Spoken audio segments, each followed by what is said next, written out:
Okay, shit. Oh, that is nice. That is just going to lead to some really, really beautiful train tracks.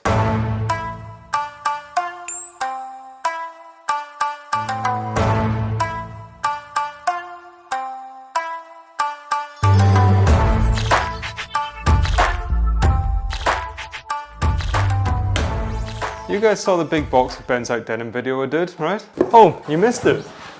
There is a link down below if you want to check this out, but to be honest, if you're here for the raw denim, then it's probably just best that you hang around to the end of this video. But out of this big box, just what are we going to start with? Well, I think we're going to start with these. So, pair of jeans and this here jacket. Because these two pieces, they answer a question that I had on the Is Selvage Denim Better video. I mean, I guess you'll get non-selvage denim that's raw and that's going to fade great, that's really good quality. But to be honest, I wouldn't have the first clue to where to even start looking for that. So, yeah, here we go. We have a non-selvage denim that's going to fade absolutely beautifully. All of this is natural indigo eco denim. We've got a pair of women's jeans, but I guess none of you guys want to see me wear these, right? Or maybe you do.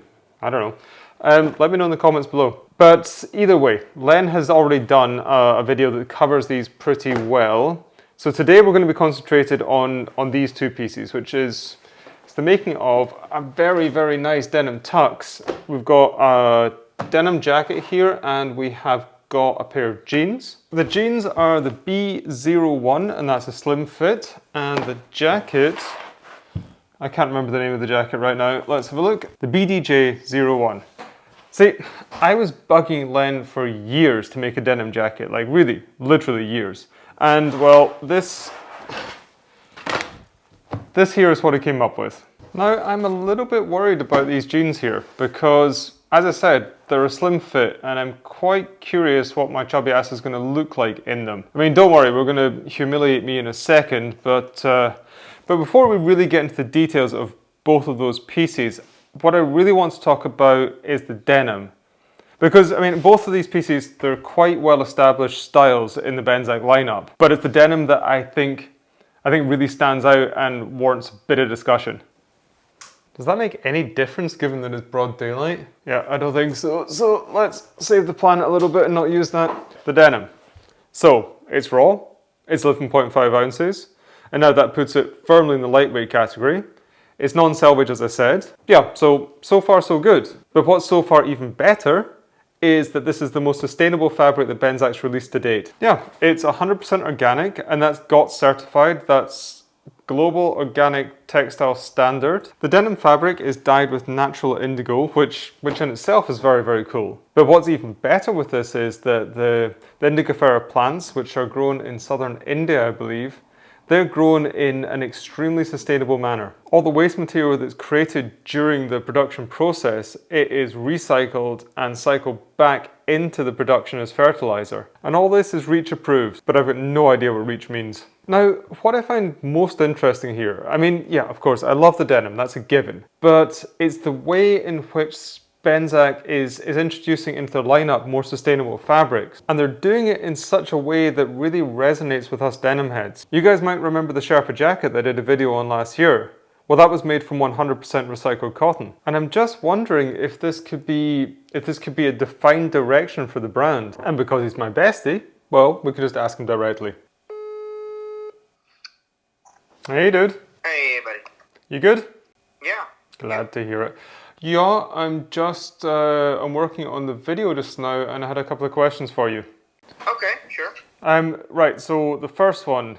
Over the past couple of seasons, I mean, we've seen you introducing a couple of sustainable fabrics, this being the latest one. I just wanted your take on sustainability within the brand.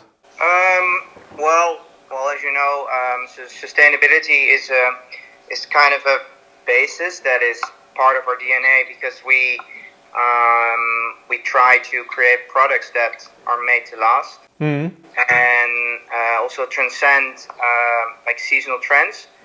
So, you know, the most sustainable thing you can have is something that you don't have to replace, basically. Yeah, for sure. And now with a couple of new fabrics that we are introducing, we're taking it to a next step where the product itself is not only sustainable, or at least the product cycle, but also the fabrics and the materials used in these products are more sustainable than most of the other fabrics we've been using so far. Doesn't mean that they are bad, but it's just taking it to like a next step of sustainability, basically. So it's that natural evolution. Okay, cool. And just what does reach mean?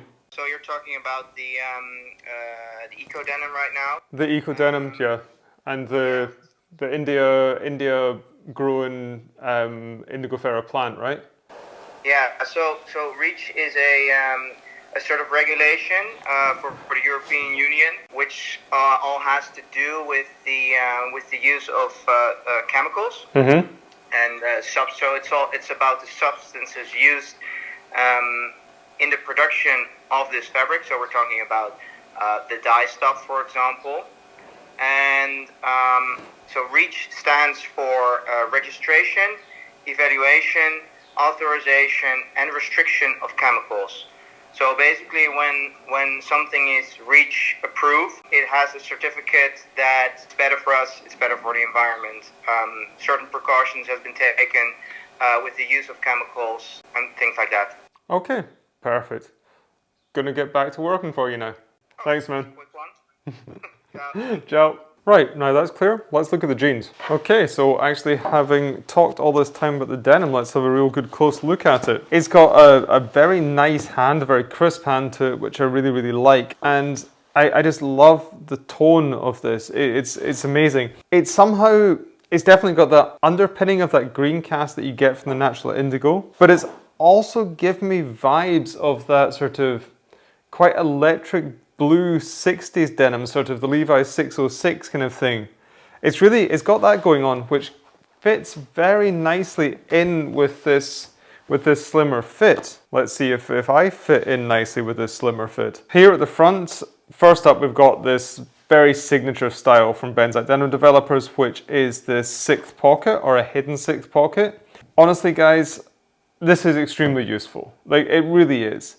It kind of like tucks underneath your belt if you're wearing a wider belt, and that just means that it's hidden for sure, and whatever you've got in here just doesn't fall out. It's very useful. On the other side we've got this is actually the fourth pocket. The fifth pocket was the one in the back that was put on, so we've got the watch pocket anyway, and let's see if the watch pocket passes the lighter test.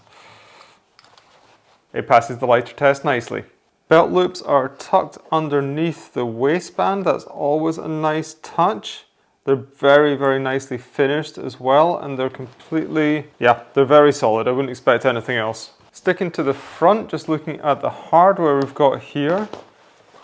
We've got these, I think these are stainless steel buttons. Very, very shiny, very bling, but I know from experience that these are going to weather down really nicely. Then we've got the Benzak label on the inside of the fly with this waist size here as well, waist 33. Now I've got actually another pair of jeans, a larger pair of jeans in the box there. I got two pairs just so I'm not quite sure how the slim fits are going to fit me, and so I might have to size up a little bit to get my big fat thighs in them. Copper rivets here are really nicely set. Just a quick look here at this woven label on the inside of the waistband. Now this is sewn behind the patch on the back. Not leather patch, the paper patch, but more on that in a second. It's sewn behind that patch, and so it gives a more clean look. More clean? Cleaner? Gives a cleaner look to the outside of the waistband. And then moving across, we've got Berto, which is the mill that makes this denim. And they've got their label on the inside here, which is a nice touch. I like to see where my denim comes from, and I like this level of transparency that the denim industry is going towards. Because this idea of transparency is that's knowing where everything comes from. This is very important for this idea of sustainability as well. And yeah, it's a very good story to tell where your denim comes from and the sustainability of that denim. The construction on the inside, I mean, of course, Benzak's factory just really, they really know what they do. It's very, very clean looking. It's just extremely nicely done. The rivets in the back, they've got the BDD stamp. Also the back of the button, they've got a BDD stamp. And then the thread on the inside's green, which I like. I mean, there's green contrast stitching on the outside as well. And I didn't realize that they were going to put this on the inside, but it works really, really nicely. The pocket bags. This is an interesting one actually, because the pocket bags are a cotton poly blend. And that means that they're just going to be more durable.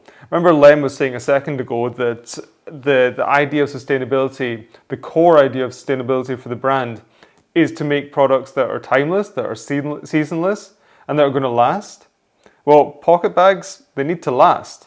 And so this Collie Cotton blend of the pocket bags we've got here, that's going to last longer, so more sustainable. The buttonhole here and the buttonholes in the fly, they are using this green thread. And I think that's everything for the front of the jeans so far. Let's flip them over on the back and have a look. As you can see, I've not taken the label off because I'm going to return one of these. We can just ignore this for a second. Well, let's start with the paper patch that I mentioned earlier. This is, oh God, what do you call these? Jacron, I think. So this is a Jacron patch. It's a paper patch, and that means that, well, it's much more sustainable, it's much more environmentally friendly. As great as leather is as a material, you can't exactly say that it's the most sustainable material. So this is a very nice touch. Rolling out with this green sustainable thing, they've got like green printing on it. They've got B01. As an aside, so the B013 whatever, that means that it is the European made line. If it's BDD blah blah blah, then that means there's Japanese line. So just keep a lookout for that when you're looking around the website. The 01, again, it's a slim fit. I do love a veg tan leather patch, but equally, I just really, really love a paper patch as well, because I love the way it cracks and it flakes off eventually. And that means that you just get like a bit of a darker patch behind here. It's just another level to those fades. So as much as the leather patch will patina over time, this will flake off and disappear over time. And that just adds another dimension to the whole sort of fading process. There's something else to say with this paper patch. So remember earlier I was saying that this denim reminded me, the tone of this denim reminded me of that sort of Levi's 60s, 70s vibe. So that really bright electric blue, that goes along with this paper patch, because at that time with that denim, with that look and with this fit, the paper patch was introduced because it was a bit of a cost cutting exercise for Levi's at the time. But it just shows that Len knows what he's doing about his denim history, and it's a nice nod towards that. So everything just rolls back into one. The back pockets, there's no arcs on these. I think the bullhorn arcs are reserved for the Japanese made line, and the EU line is a much cleaner look without any arcs. But we still have the little embroidered bullhorn here. The contrast stitching, so there is actually two tones of contrast stitching here, but the most contrasty is this tobacco stitching here that's rolled out throughout the jeans. And it works very, very nicely with this darker denim. The other color of stitching, the other contrast stitching, is this green that kind of gets rolled out throughout the jeans, just like picking up these nice little highlights here and there. The green stitching is not something I really ever imagined on a pair of denims, but it works way better than I thought. Right, down to the bottom. So we'll look at the hem. Yep, nicely finished chain stitch hem, but okay, shit. Oh, that is nice. That is just going to lead to some really, really beautiful train tracks. Do you guys remember me telling you this wasn't selvage? Well, usually the way that brands will finish an open seam is just to run a lock stitch down the outside of it. But they've gone a step further. They've done the lock stitch on the inside here, but they've also folded that over and run a seam down it, and it just finishes it in a really, really nice, clean way. And it's also got the added bonus that the denim's actually doubled up here, which means it's going to be thicker, which is going to make this sort of protrude a little bit more.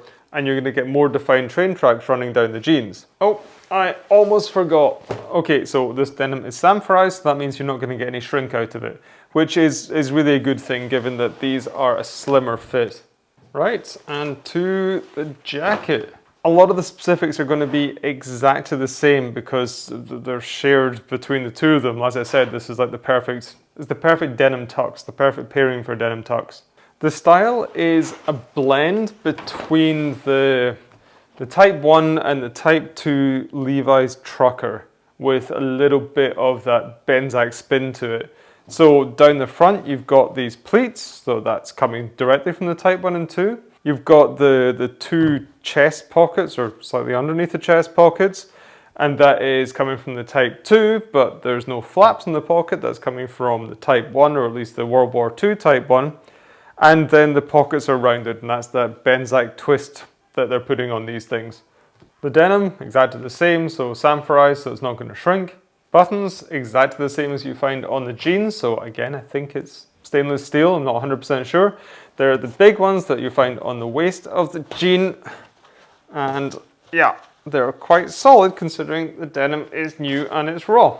To the inside of the jacket, again, it's the same really clean construction that you find from the jeans. It's exactly the same here. Extremely nicely done. Same rivets again with the embossed BDD logo. Up at the top here, we've got the BDD woven label, the same one that we found on the inside of that Jack Wrong patch. And along with that, we've got the Berto label as well. Again, that's referencing where the denim's coming from. The buttonholes, they are finished in that green thread. And then we can have a look at the pockets here. They are riveted up at the top. Let's see, what is that? The left-hand side pocket has the bullhorn logo on it. And then, let's have a look. Okay, they're half-lined, which I really like. You might have heard me say this before. I'm not the biggest fan of lined pockets. I like when they're half-lined though, because this bit down at the bottom, this is the bit that gets all the wear and tear, right? And so like a little bit more durability sewn into the bottom of the pockets, not going to hurt anything. And then you're not going to have that problem of the pocket bags or the inside of the lined pockets ripping up at the top, bunching up, and you losing stuff inside them. It also helps with the fades as well, because there is a stitch run along here. This is going to be a bit thicker, so it's just going to add a little bit more dimension to your fades. The box stitching at the front here is done again in that green stitching. And then we've got some indigo stitching just thrown in here at the front. Right hand pocket is exactly the same as the left, it's just missing the bullhorn logo. And the cuffs are riveted at the stress point here, and then a button closure, and then very cleanly finished with a chain stitch. Over to the back of the jacket. Yeah, okay, it's the back of a jacket. You can't say too much about the back of a jacket. Down at the waistband here, we have the waist adjusters. So that's borrowing from the Type 3 actually, because the Type 1 and 2, did the Type 2 have waist adjusters? Or did it have the cinch at the back? I should know that. Anyway, waist adjusters to bring the waist in if you want to. I'll always prefer to bring the waist in because I think that it just creases up really nicely and it adds a little bit of dimension to your fades. This jacket, I'm a little bit more confident in this jacket fitting me really nicely because, as I said, this is a very well established style in the Benzak lineup. I've got the Sherpa jacket in a size large that fits me well. I'm around about a large 42 chest, and I've tried this on in different denims multiple times, and so this is going to fit me well. I've got no doubt about that. The jeans, on the other hand, well, let's see about that now. Okay, let's get into that bit that I really was not looking forward to and seeing how the slim fits look on me. Here I've got a pair of 34s and here I've got a pair of 33s. Should I be optimistic or realistic? Going to be optimistic. Okay, already not that bad. Okay, this is just one thing that Benzak does so super well, and that is just getting the right fit for Europeans. Yeah, I don't have to try on the waist 34. These fit me extremely well. Maybe the jeans fit things working a little bit. They're a little bit longer. I will sort out the cuff in a second. Maybe even I can size down one size to 32. Yeah, that's the jeans. And that is just a really, really nice slim fitting pair of jeans. This fit in combination with this 11.5 ounce denim, that lighter weight denim, is going to make these the perfect go-to jeans coming into the summer and the late spring as well. Right, that's the jeans. Now let's have a look at the jacket. Yeah, there's not going to be too many surprises here. I know exactly how this jacket's going to fit. I know it's going to fit well. Yeah, perfect. The waist adjusters have just cinched it in a little bit here, and I like how that's working. I mean, yeah, this is just like the perfect denim tux. I'm a little bit undecided about the size. I'm quite tempted to size down one actually. I'm going to talk to Len about that because I know that he is a big fan of having your jeans a little bit tighter at the beginning. So when they do stretch out that little bit, then they're really going to fit you. And I think that might be the right way to go with these. For the jacket though, yeah, this is really, really perfect. And it's working so super nicely with this 11.5 ounce denim. You see, you can get 11.5 ounce denim that you can spit through, or you can get 11.5 ounce denim that's got some heft to it. And this is definitely the latter. I mean, that just means that the denim sits better on the body, it breaks in better. And I think the right term for it is it drapes better. And Len is super good at this. Okay, I think that brings us to a close of me saying nice things and being paid for it. At least for this episode. Okay guys, but in all seriousness, this is a great pair of jeans. This is a great jacket. Benzak is a great brand. I'd be saying this anyway. And I have said this anyway. So if you're in the market for a great pair of jeans or a great jacket, and you've also got your eye on the planet, then this is definitely something you should check out. I would like to have seen what the B03 fit looked like in this denim. I mean, as much as I'm super happy at how the B01, the slim fit, how that fits me, I'd like to have seen what the tapered fit looked like. And to the jacket does something that is quite difficult to do in the world of denim. It marries up a couple of different styles and then adds something that's particular to the brand. And it does it in such a way that it's not gimmicky. It just makes a very practical, everyday, modern day garment. Links down below in the description to both of these pieces. You can head over there and you can pore over all the details and you can see them in much better pictures than I can take. And when you're on your way down there, you're going to be passing the subscribe button anyway. If you've been liking this video, if you like what we're doing, then just consider hitting that subscribe button if you're not already. Next to that, bell notification icon, that way you're going to get notified whenever I drop another video. And yeah, guys, that just leaves me to say, as always, I hope everyone is happy and healthy out there. Hope you're taking care of yourselves. Hope you're taking care of each other. And I'm going to see you in the next video.